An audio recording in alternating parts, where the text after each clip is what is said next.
దేవుని శక్తి. ఎవరైతే ఈ లెంట్ కాలంలో 40 రోజులు యేసు ప్రభు యొక్క సిలువను గూర్చి ధ్యానం చేస్తున్నారో, ప్రార్థన చేస్తున్నారో, అనుసరించడానికి తీర్మానం చేసుకుంటున్నారో, వారందరూ కూడా దేవుని శక్తి చేత నింపబడతారు. You will be filled with the power of God కదా. మన ఫ్రెండ్ మనతో ఉంటే నాకు చాలా బలం ఉందని, ఒకసారి నేను బస్సులో పోతుంటే ఒక బక్కగా ఉన్నోడిని ఒక బలమైన వాడు బాగా సతాయిస్తున్నాడు.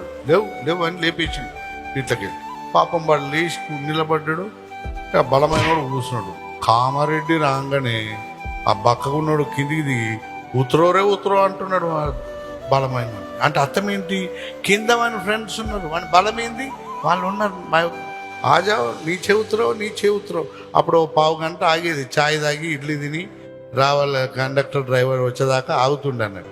ఇక చూసుకో, ఆ టైంలో వాడి ఫ్రెండ్స్ అందరిని పిలిపించి ఉనే మారే మేరకంటే ఉత్తరో. మనకు ఆళ్ళు బలం కాదు, ఆ బలం అవసరం లేదు. ఆ తాత్కాలికమైన బలం. హైదరాబాద్ నుంచి కామారెడ్డి దాకా సైలెంట్ జోన్లో ఉన్నాడు. నీకు దేవుని బలం ఉందనుకో, నీవు సైలెంట్ జోన్లో ఉండాల్సిన అవసరం లేదు. ఆడవాళ్ళకి కోపం వచ్చిందనుకోండి, మూతి మీద కొట్టిందనుకో, మూతి పనులన్నీ రాలిపోవాలంట. మొగళ్ళకు కోపం వస్తుంది, దవడ మీద కొడితే దవడబొక్క తిరిగిపోవాలంట. మొగళ్ళకు కోపం వస్తుంది అంటారు, ఆడవాళ్ళకి కోపం వస్తుంది అంటారు. ఆ దేవుని బలము ఉన్నోళ్ళు అట్లా అన్నారు.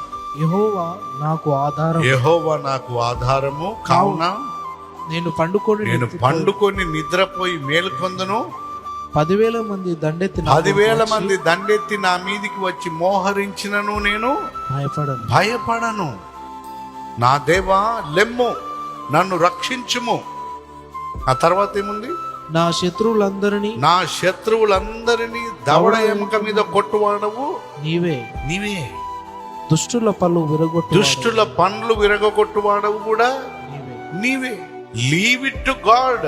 God will take the revenge. నీ శత్రువుని ఎవరికి అప్పగించు? దేవునికి అప్పగించు.